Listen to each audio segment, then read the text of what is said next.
দান হচ্ছে দলিল। আমার দেওয়ার নিয়ামতের শুকরিয়া আদায় না করো, তোমাকে কঠিন আযাবের সম্মুখীন করব। ইয়া ইবাদিয়াল্লাযীনা আমানু ইন্না সমস্ত তারিফ, সমস্ত প্রশংসা সেই মহান আল্লাহ সুবহানাহু ওয়া তাআলা, যার অপার করুণায় একটি বছর পর আল্লাহ সুবহানাহু ওয়া তাআলার বিজাবন্দির জন্য আল্লাহ তাআলার আদেশ পালনার্থে রাসূল করিম সাল্লাল্লাহু আলাইহি সাল্লামের পদ্ধতিতে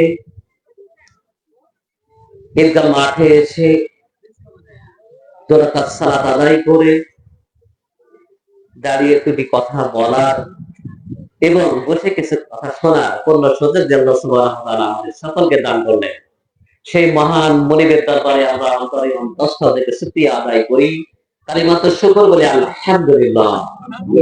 আল্লাহু আকবার, আল্লাহু আকবার, লা ইলাহা ইল্লাল্লাহু, আল্লাহু আকবার, আল্লাহু আকবার, ওয়া লিল্লাহিল হামদ। সম্মানিত উপস্থিতি, আজকে ঈদের খুতবায় যে বিষয় নিয়ে সংক্ষিপ্ত সময়ে সংক্ষিপ্তভাবে আলোচনা করার চেষ্টা করব, যা কুরবানি। কুরবানিটা কিভাবে হবে, আল্লাহ রাব্বুল আলামিনের নির্দেশ আর রাসূল করিম সাল্লাল্লাহু আলাইহি সাল্লামের পদ্ধতি। আজকের দিনের কর্মসূচি কি, এই নিয়ে দুটি কথা বলার চেষ্টা করব। আমার তৌফিক ইল্লা বিল্লাহ, তাওয়াক্কালতু আলাইহিল মুরিদ। এটা আমার তকদিরে নাই, আমার নিজের দায়িত্বে নাই, দায়িত্ব হচ্ছে মহান আল্লাহ সুবহানাহু ওয়া তাআলা। তিনি যদি কিছু কথা আমাদের সকলের উপকারার্থে বের করে নেন, যে কথা দুনিয়া এবং আখিরাতে উভয় ক্ষেত্রে মঙ্গল হবে, এমন কথা যেন আল্লাহ সুবহানাহু ওয়া তাআলা আমার মধ্যে বের করে নেন, যাতে করে আমি নিজেও সেই কাজটি করতে পারি, আমার মা বোন ভাই যারা এখানে উপস্থিত আছে সকলে এই কাজগুলো যেন করতে পারে। আল্লাহ আমাদের সকলকে সেই তৌফিক দান করুন বলে আল্লাহুম্মা আমিন। বারা ইবনে আযিব রাদিয়াল্লাহু তাআলা আনহু বলেন, রাসূল সাল্লাল্লাহু আলাইহি ওয়াসাল্লাম আজকের দিনে সর্বপ্রথম কাজ যেটা করতেন সেটা হচ্ছে সালাত। তাহলে আজকের দিনে প্রথম কাজ কি বলেন তো ভাইরা? সালাত। আজকের দিনের প্রথম কাজ সালাত। আমাদের নবী মুহাম্মদ সাল্লাল্লাহু আলাইহি ওয়াসাল্লাম যখন এই ঈদের সালাতের প্রস্তুতি নিতেন, তখন ফজরের সালাত আদায় করার পর কোনো সময় বাড়িতেই যেতেন না। ফজরের সালাত আদায় করার পর কোন সময় বাড়িতে প্রবেশ করতেন না, সেখান থেকে সরাসরি ঈদগাহ মাঠে যেতেন।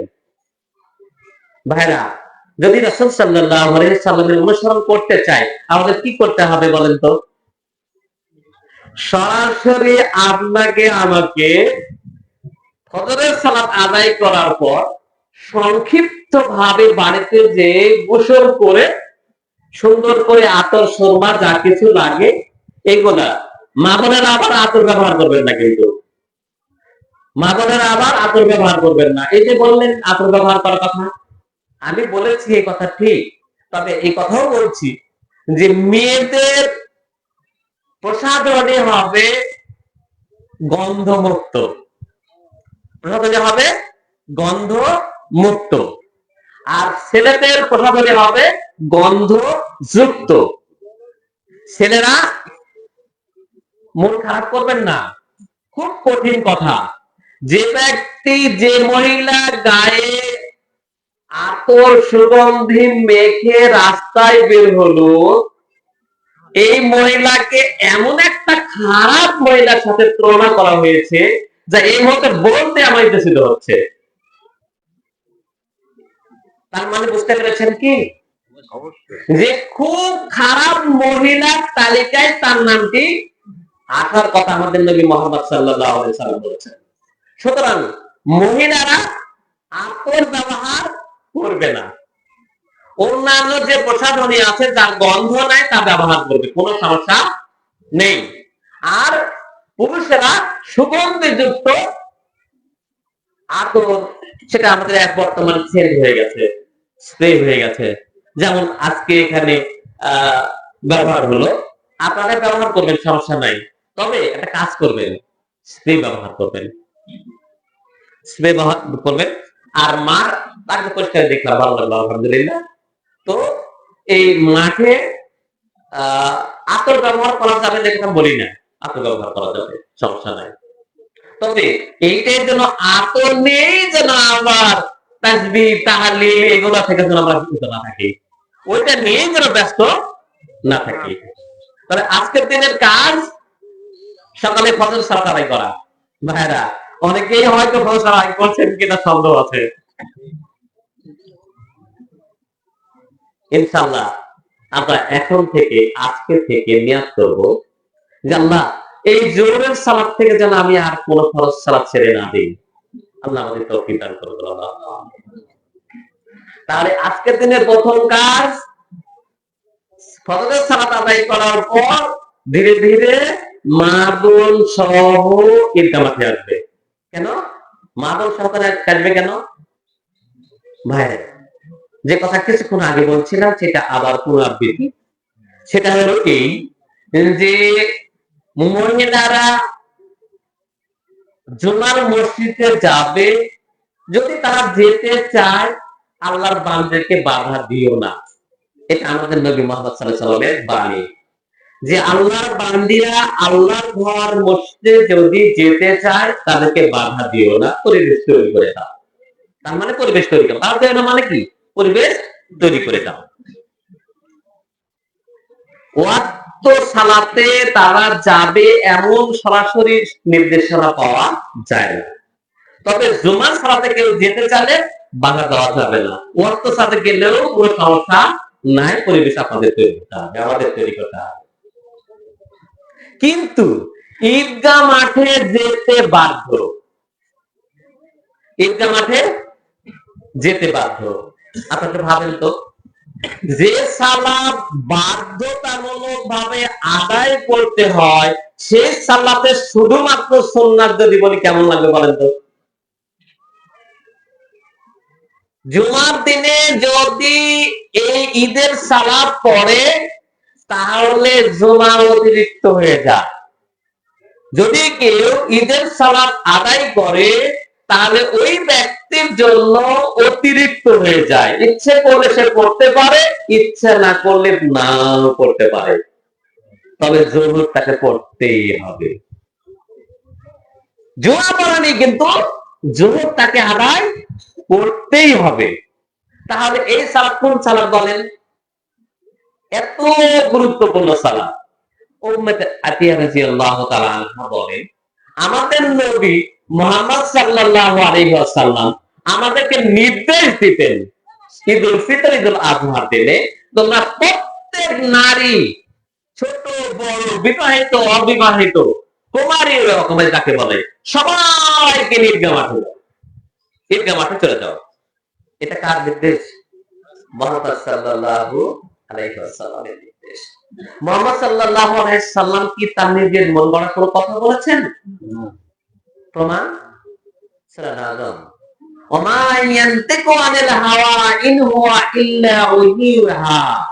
আমার নবী আমার ওহী ব্যতীত কোনো কথা বলেন নাই।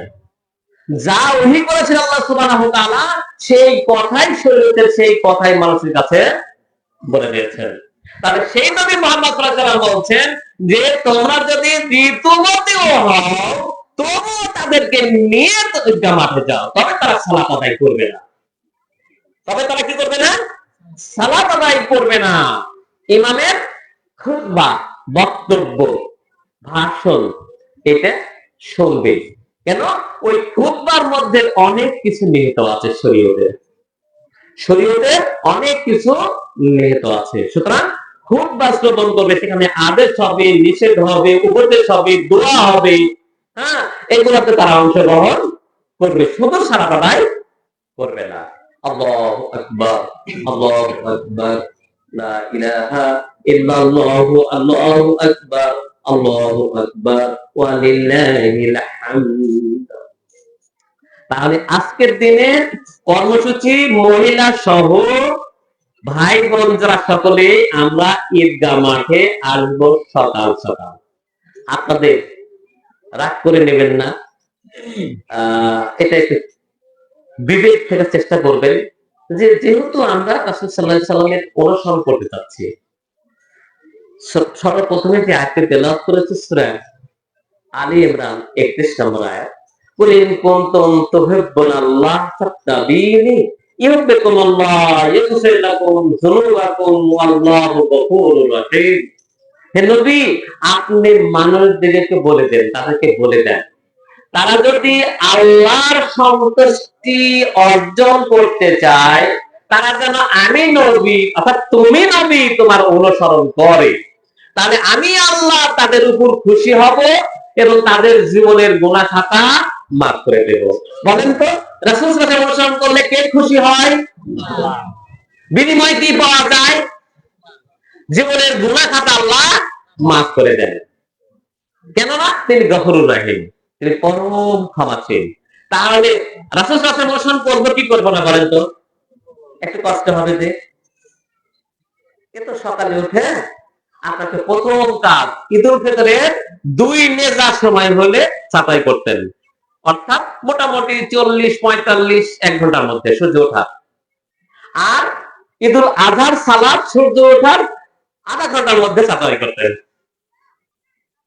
আমরা ইশরাকের সালাত বলি বলি না, ওই যে সকালবেলা সূর্য ওঠার পরে যে সালাত আদায় করা হয়, সে সালাত সম্পর্কে আল্লাহ রাসূল সাল্লাল্লাহু আলাইহি ওয়াসাল্লাম বলেন, যদি কোনো মানুষ এই সালাত আদায় করে তাহলে তাকে একটি কবুল হজ এবং একটা কবুল উমরার সওয়াব তার আমলনামায় দেওয়া হয়। সুবহানাল্লাহি ওয়া বিহামদিহি, সুবহানাল্লাহিল আযীম। তবে শর্ত হচ্ছে ফজরের সালাতটাকে আদায় করতে হবে, আদায় করে ওই স্থানে বসে থাকতে হবে, তাসবিহ তাহলিল করতে করতে সূর্য উঠে যাবে, সূর্য হয়তো 5-10 মিনিট পর এই সালাত আদায় করতে হয়। এই দুটো সালাতকে যদি আদায় করে তার আমলনামায় একটা কবুল হজ একটা কবুল উমরার সওয়াব লেখা হবে ইনশাআল্লাহ। আমরা করব তো ইনশাআল্লাহ? চেষ্টা করব, মাঝে মাঝে পারবো তো, প্রত্যেকদিন না মাঝে মাঝে পারবো তো, তাই না?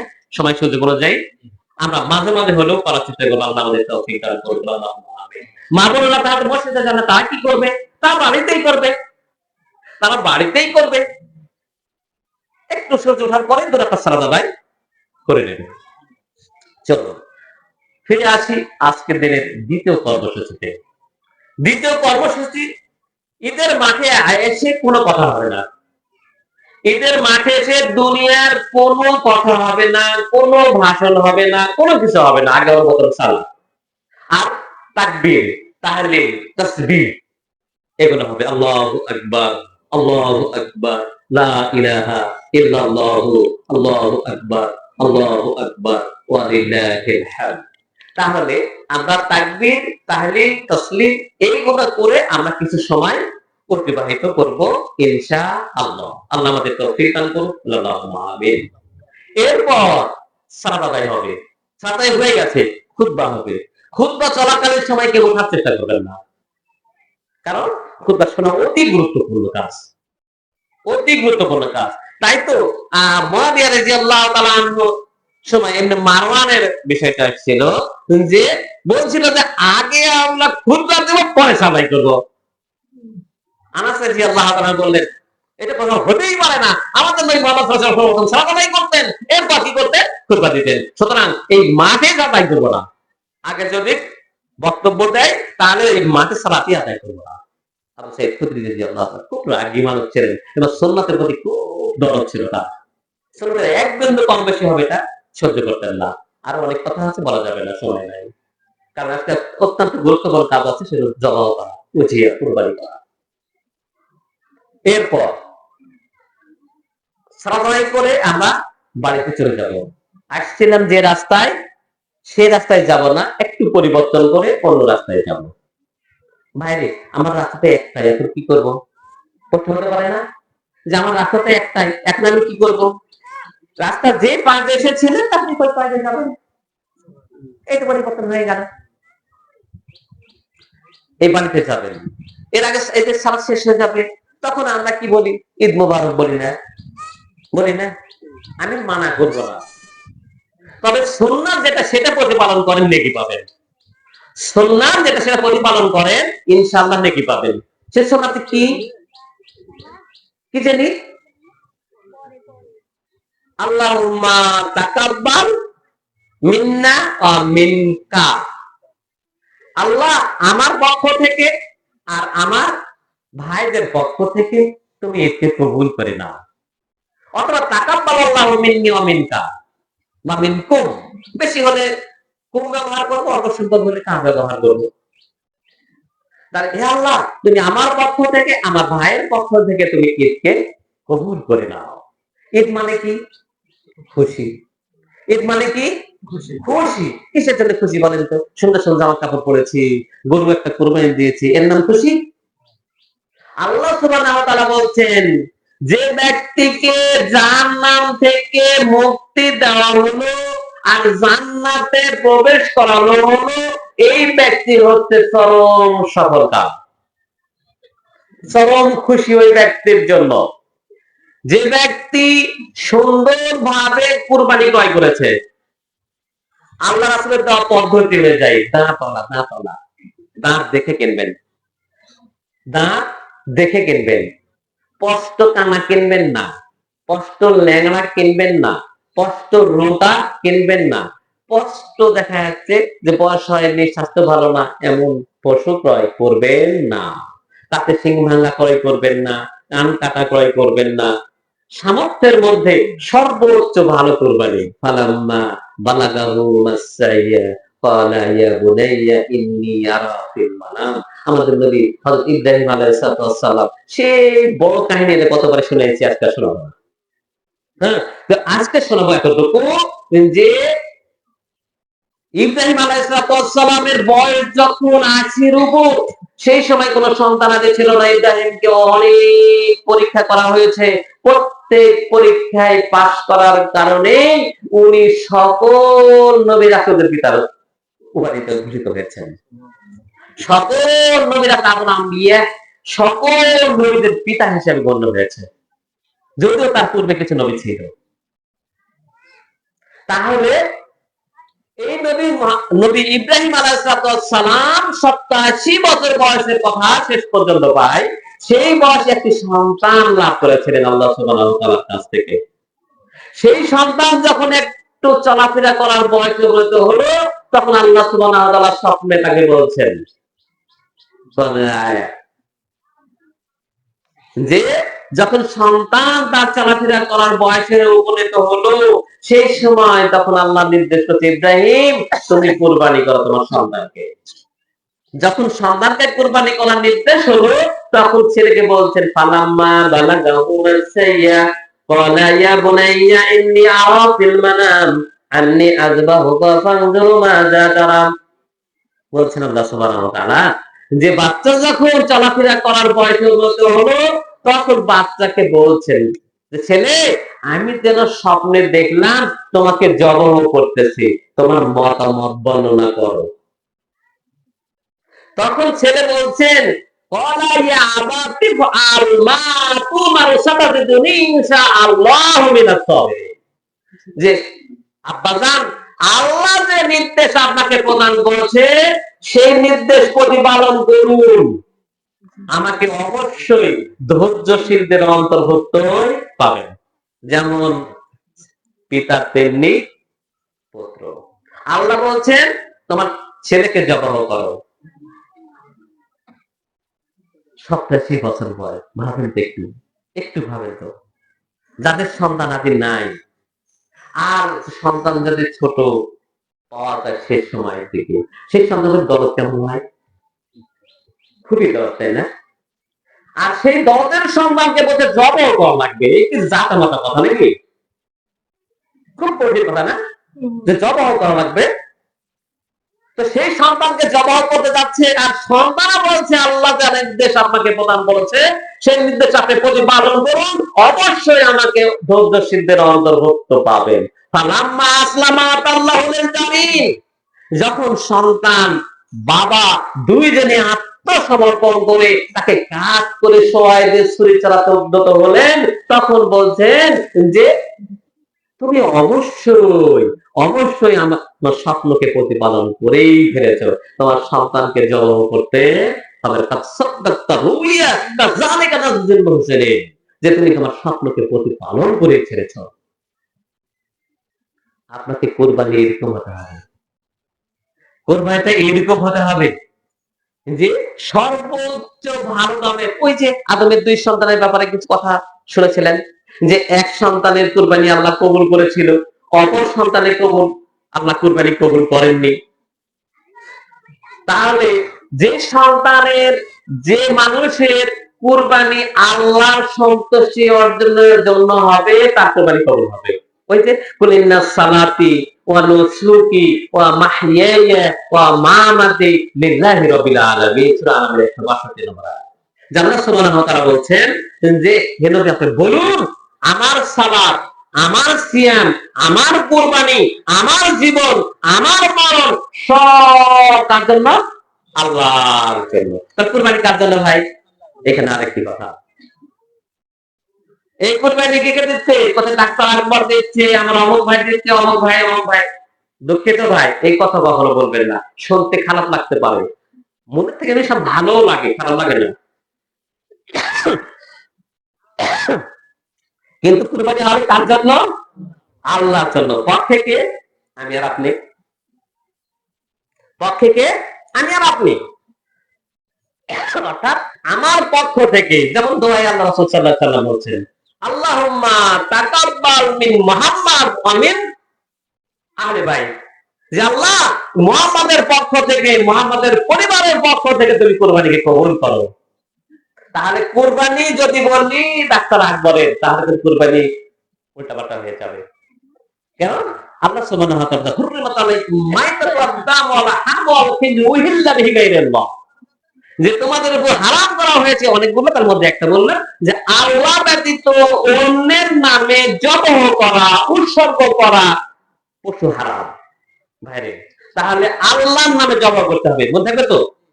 তাহলে জবহ পাশা কি বলবো? বিসমিল্লাহি আল্লাহু আকবার। দোয়া কি বলেন তো? বিসমিল্লাহি আল্লাহু আকবার। নিজের কুরবানি নিজে করবেন, মনে থাকবে তো? নিজের কুরবানি নিজে করবেন, সবচেয়ে উত্তম কাজ। যদি না পারেন সমস্যা নাই, পাশে কাউকে ডাক দিয়ে করে নেবেন। এই কথা ভাববেন না যে আমি পাপী মানুষ, আমার কুরবানি হয়তো কবুলই হবে না, হুজুর দিয়ে করে নিলে কবুল হতে পারে, এই কথা কখনো ভাববেন না। আল্লাহ বলছেন উদউনি আস্তাজিব লাকুম, আমার কাছে দোয়া করো, আমি তোমাদের দোয়া কবুল করব। আর বলছেন তুমি দোয়া করো, আমি তোমাদের অতি নিকটে আছি, অতি নিকটে তোমাদের দোয়া কবুল দোয়া তো দানি চাচা, যে আমার নিকট দোয়া করো, আমি তোমার দোয়া কবুল করব, আমি তোমাদের অতি নিকটে আছি। তাহলে কুরবানি নিজেরা করার চেষ্টা করবেন। দোয়া কি? বিসমিল্লাহি আল্লাহু আকবার, আল্লাহু আকবার, আল্লাহু আকবার, লা ইলাহা ইল্লাল্লাহ, আল্লাহু আকবার, আল্লাহু আকবার ওয়া লিল্লাহিল হামদ। তাহলে আমরা কুরবানি কি করব? এখানে যাওয়ার পরে কুরবানি করব, নিজে হাতে কুরবানি করার চেষ্টা করব ইনশাআল্লাহ। আল্লাহ সুবহানাহু ওয়া তাআলা বলেন, শুনছেন, লা ইয়ানাল্লাহা লুমুহা ওয়ালা দিমাউহা ওয়াকিনাল্লাহু তাকওয়া মিনকুম। আমি কুরবানির গোশত, রক্ত, মাংস, চামড়া কোনো কিছুই আল্লাহর কাছে পৌঁছে না, শুধু পৌঁছে তার তাকওয়া, বিশ্বাস। যে তাকওয়া নিয়ে ইব্রাহিম আলাইহিস সালাম তার সন্তানকে কুরবানি করতে গিয়েছিলেন, সেই তাকওয়া নিয়ে যদি আমি আপনি আমার ক্রয়কৃত পশু জবাহ করি, তাহলে আল্লাহ সুবহানাহু ওয়া তাআলা একেবারে সুন্দরভাবে লিখে দিবেন। আর যদি মানুষ দেখানোর জন্য কুরবানি করি, কুরবানি দিবে আল্লাহ সন্তুষ্টির জন্য, সামর্থ্য সুন্দর, এই কথা ভাববেন না এই স্বর্গতিয়ার মধ্যে সবচেয়ে আমার কুরবানি ভালো, তাহলে রিয়া হয়ে যাবে, তাহলে রিয়া হয়ে যাবে। আল্লাহ রাব্বুল আলামিন রাসূল সাল্লাল্লাহু আলাইহি ওয়াসাল্লাম বলেন, মান সাল্লা ইউরাই ফাকাদ আশরাকা, যে ব্যক্তি সালাত আদায় করলো মানুষকে দেখানোর উদ্দেশ্যে, সে ব্যক্তি শিরক করলো। মান সামা ইউরাই ফাকাদ আশরাকা, যে ব্যক্তি সিয়াম রাখলো মানুষকে দেখানোর উদ্দেশ্যে, সে ব্যক্তি শিরক করলো। ওয়া মান তাসাদ্দাকা ইউরাই ফাকাদ আশরাকা, যে ব্যক্তি দান সাদাকা করলো মানুষকে দেখানোর উদ্দেশ্যে, এই ব্যক্তিও শিরক করলো। শিরকের পরিণাম হচ্ছে জাহান্নাম, শিরকের পরিণাম জাহান্নাম। দান করে শিরক হয়? কুরবানি করলে শিরক হবে না। কুরবানি তো শিরক হবে না, কিন্তু রিয়া যদি থাকে, যদি লোক দেখানো ইবাদত হয়, তাহলে শিরক হয়ে যাবে। ভাই চেষ্টা করবেন রিয়া মুক্ত ভাবে যে কোনো ইবাদত করা। কুরবানি কত ইবাদত না? কুরবানি করা একটা ইবাদত। সুতরাং ইবাদত হবে আল্লাহ দাওয়াত, আল্লাহ নির্দেশ আর রাসূলের পদ্ধতিতে। তাহলে কুরবানির জন্য সুন্দর করে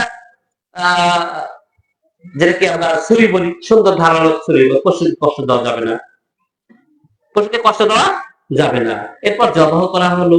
জবাহ করার জন্য আমি ডাক্তার আকবরকে একটা গোস্ত দিলে কুরবানি কবুল হবে না। ইন্না লিল্লাহি ওয়া ইন্না ইলাইহি রাজিউন। আমি একসময় মাটা নিয়ে গেছি, একসময় ওইটা নিয়ে গেছি। খবরদার এই কাজটি ভুল করেও আর করবেন না, আল্লাহ মাফ করো। ইতিমধ্যে যা করেছি আমরা, আল্লাহ মাফ করো। হ্যাঁ, জবাহ করার টাকা 500, 1000, 5000 টাকা দিয়ে দেন। আর বাড়ি থেকে ইচ্ছে করলে আপনি যা ইচ্ছে বাড়িতে আসেন, সমস্যা নাই, কিন্তু এইভাবে দেবেন না জবাহ করে দিয়েছে সুতরাং সে প্রাপ্য, এই মনে করে দেবেন না। এটা দিতে পারেন, কোনো সমস্যা নেই। তাই বলে ডাক্তার আকবর দিবেন না, চলবে ইনশাআল্লাহ। হ্যাঁ, তাহলে বিষয়টা আসলো এই যে আমরা কুরবানি করব ভাগ।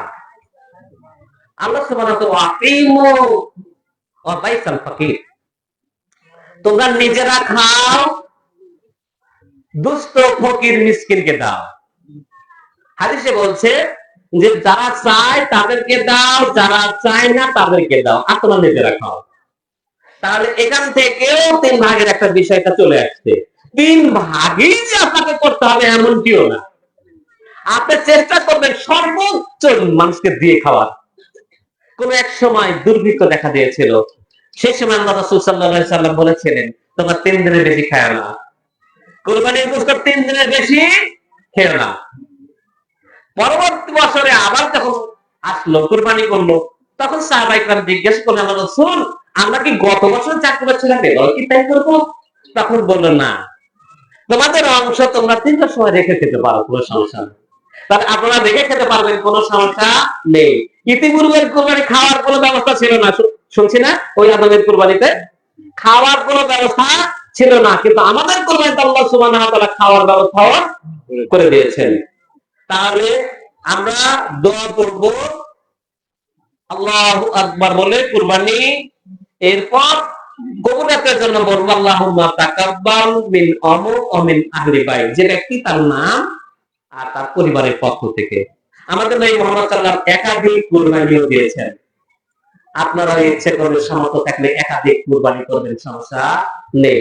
তবে রাসূল সাল্লাল্লাহু আলাইহি ওয়াসাল্লাম বিদায় হজের ভাষণে তিনি বলেছিলেন যে প্রত্যেকটা পরিবারের পক্ষ থেকে এক একটা কুরবানি, প্রত্যেকটা পরিবারের পক্ষ থেকে এক একটা কুরবানি।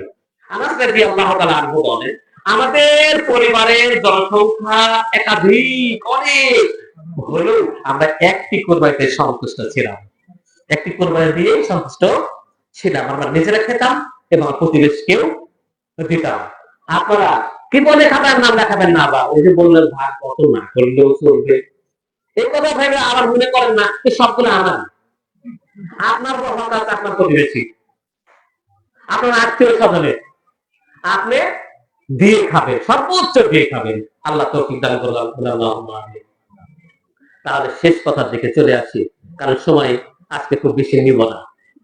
সেটা হলো এই যে আমাদের নবী মুহাম্মদ সাল্লাল্লাহু আলাইহি ওয়াসাল্লাম খুতবা দিতে এই যে আমি দেখাচ্ছি লক্ষ্য করেন, এভাবে হেঁটে হেঁটে চলে যেতেন, হেঁটে হেঁটে চলে যেতেন। কোথায় যেতেন?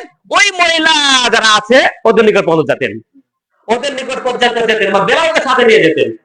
বলতেন মহিলাদেরকে বলতেন শোনো, আমি অধিকাংশ মহিলাকে জাহান্নামে দেখেছি, অধিকাংশ মহিলাকে জাহান্নামে দেখেছি, তোমরা খেজুরের আটি পরিমাণে হলো দান করে জাহান্নাম থেকে বাঁচার চেষ্টা করো।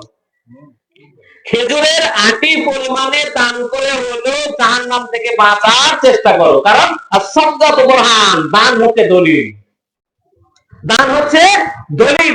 এই জমির যদি দলিল থাকে তাহলে দলিল জামাতে, আর দলিল যদি না থাকে তাহলে জামাতে প্রমাণ করা যাবে না।